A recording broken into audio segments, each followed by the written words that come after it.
Voici un journaliste camerounais que nous tous nous connaissons au nom de Stéphane Christophe Mbia.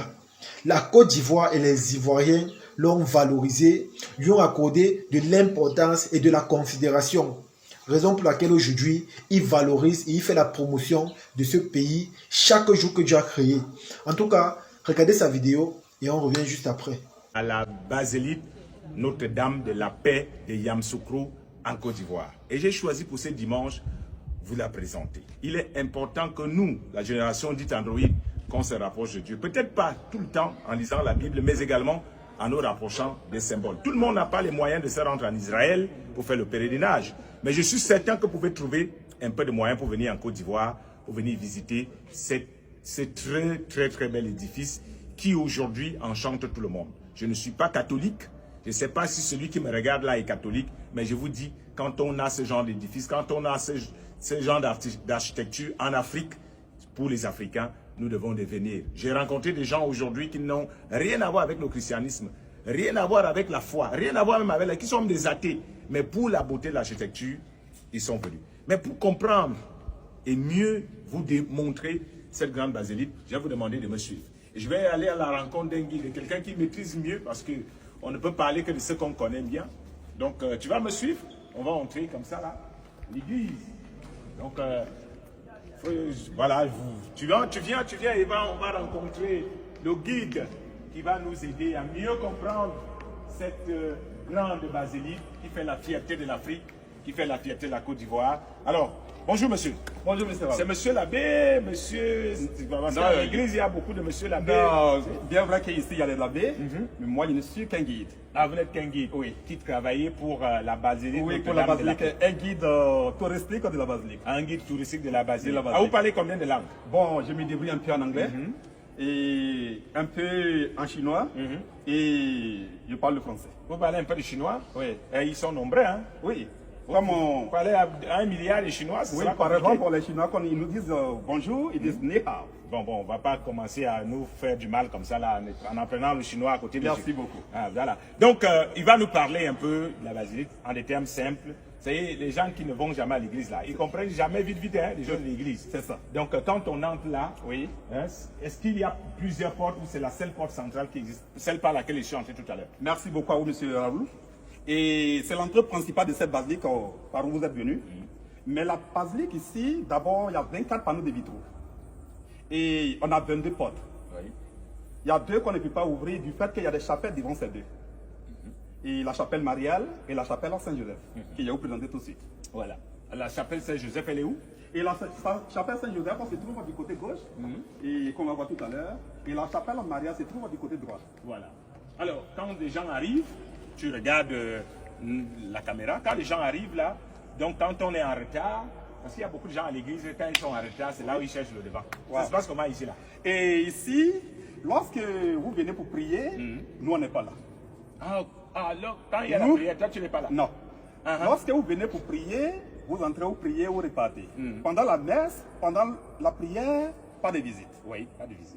Ouais. C'est juste après la prière que nous on commence. Donc, quelqu'un peut venir prier, après la prière, il engage la visite. La visite, c'est possible. Vous avez compris? Vous pouvez arriver ici, si vous êtes catholique romaine, l'église catholique romaine, vous priez, après vous faites la visite. Si vous n'êtes pas catholique, vous pouvez attendre après la prière, et puis vous venez rencontrer le monsieur pour faire la visite. Monsieur Laurent. Loyan. Ouais, même le nom est compliqué ici. Hein. Tout est compliqué dans l'église. C'est pas facile. Hein. Même le nom du guide. Ouais.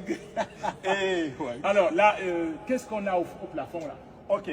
Et je vous dis d'abord, c'est une colombe. Essayez un peu de zoomer le plafond là. C'est une colombe. C'est même le plafond. La colombe que vous voyez au-dessus, elle fait 7 mètres d'envergure. Oui.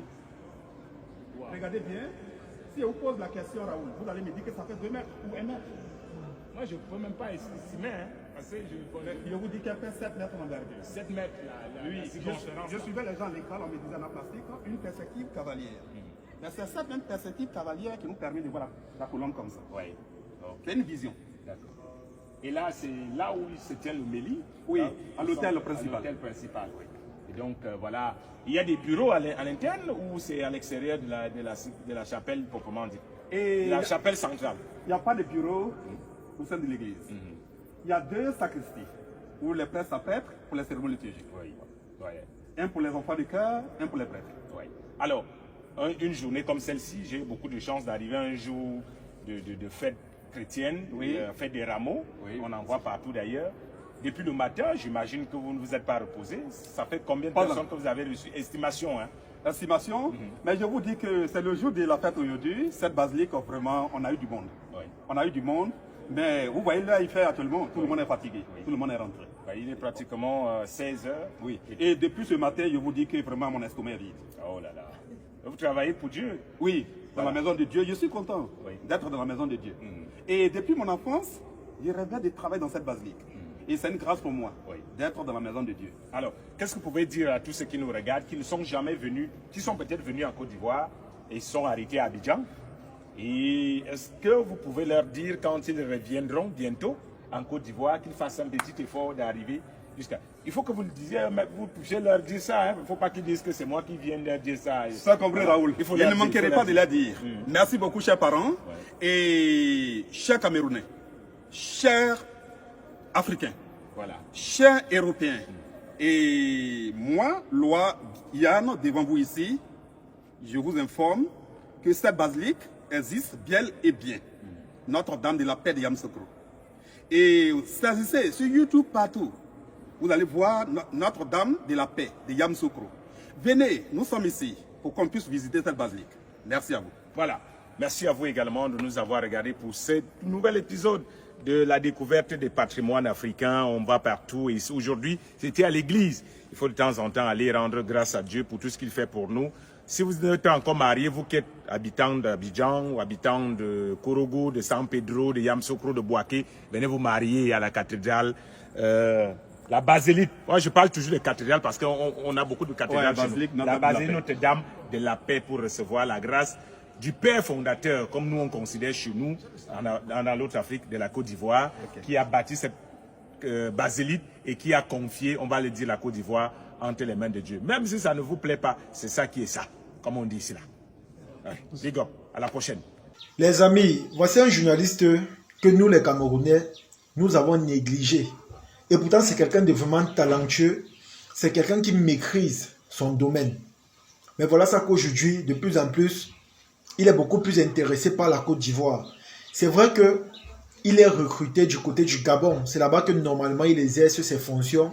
Mais en tant que journaliste sans frontières, moi j'ai remarqué que c'est beaucoup plus de la Côte d'Ivoire dont il parle ou encore il fait la promotion. Et pourtant qu'il était ici au Cameroun, ce n'était pas le cas. À un moment donné, j'ai l'impression que la Côte d'Ivoire donne beaucoup plus de valeur à ces talents-là. Il donne beaucoup plus de valeur. Et pourtant, chez nous, nous sommes là, on regarde simplement, on fait comme si ça passait inaperçu, son talent. Et c'est tellement choquant. C'est la raison pour laquelle tous les gens que nous négligeons, quand ils auront l'opportunité de se déplacer ou encore de quitter le pays, ils vont aller là-bas, changer de nationalité et ils vont laver les mains sur leur pays. Les amis vont laver les mains. Parce que chez nous, on a encore ce problème-là où on n'arrive pas à donner de la valeur aux gens. Et je vous assure, ce n'est pas bon. Ce n'est pas bon. Quand vous voyez les gens comme les Francis Ngannou, qui malgré tout ce qu'ils ont subi, ont quand même préféré rester dans leur pays pour valoriser le drapeau de leur pays et montrer à qui veut entendre que voilà, je sors du continent. Ce genre de personnes-là, il faut leur donner du respect.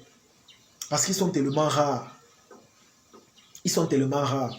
Généralement, ceux qui ont subi dans leur pays, quand ils décident de quitter, ils lavent les mains. Parce qu'ils savent que ça ne vaut pas la peine. Ils ont le talent, mais on ne les valorise pas. Et c'est quand ils partent réussir à l'extérieur qu'on se rend compte, ou encore qu'on se rappelle que ce sont des Camerounais. Et je vous assure, ce n'est pas bon. Changeons un peu cette mentalité-là. Enlevons ça de notre tête. Apprenons à valoriser les enfants du continent. Apprenons à valoriser les enfants du 237. Apprenons cela. Voilà ça que ce grand reporter, depuis qu'il a quitté le Cameroun, je suis émerveillé par les vidéos qu'il fait sur la Côte d'Ivoire. Il fait tellement la promotion de ce pays. Il présente tellement de choses. Et grâce à lui, je découvre également beaucoup de choses. Et bizarrement, même au Cameroun, on a des merveilles. Mais qui est là pour présenter? Personne. Voilà ça que nous l'avons négligé. Il est parti en Côte d'Ivoire. On lui a donné de la valeur. Il a été recruté du côté du Gabon. Aujourd'hui, il parle tellement bien de ce pays. Il est tellement relax. Et quand tu vois même sa mine, tu vois qu'il est heureux parce que physiquement, il est souriant. Donc tu sens que ça va. Tu sens qu'il est à l'aise, il ne se plaint pas.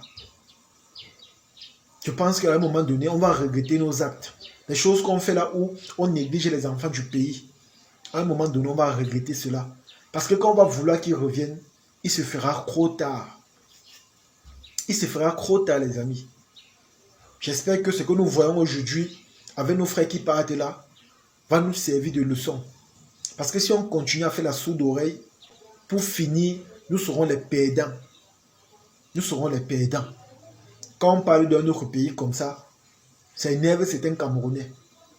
Mais si moi-même je quitte mon pays pour aller peut-être en Côte d'Ivoire où on me donne de la valeur comme on le fait depuis le premier jour là, ils seront les premiers à dire que je n'aime pas mon pays. Et pourtant quand je parlais de mon pays, on ne me girait pas, on ne me soulevait pas, on ne me donnait pas de l'importance et de la considération. Donc si vous voulez continuer, ben, ce que je peux vous dire c'est que quand vous allez vous rendre compte de l'importance de votre talent ici au Cameroun, il se fera trop tard. En tout cas, c'est ici que se termine cette vidéo. J'espère que vous avez aimé. J'espère que vous avez apprécié. Comme j'ai dit les amis, le fait de voir comment ça se passe à l'extérieur avec nos talents, je vous assure, à un moment donné, ça crée un peu de la frustration en nous. Vu que nous savons que avant, ils étaient au continent, mais du jour au lendemain, ils sont partis parce que on les a limogés ou encore parce qu'on n'a pas su reconnaître leurs talents. Et c'est tellement choquant. Parce que quand vous allez vouloir qu'ils reviennent, il se fera trop tard. Vu que si ici là chez nous, on ne leur donnait pas de la valeur et qu'à l'extérieur, c'est meilleur en termes de salaire, en termes d'hospitalité, en termes d'offres et d'opportunités, forcément il n'aura plus envie de revenir. Et si possible même, il va pouvoir changer de nationalité. C'est la raison pour laquelle moi je vous dis, valorisons nos talents et donnons-leur de la valeur. C'est vraiment important. En tout cas, partagez cette vidéo au maximum et on se dit à la prochaine. Ciao.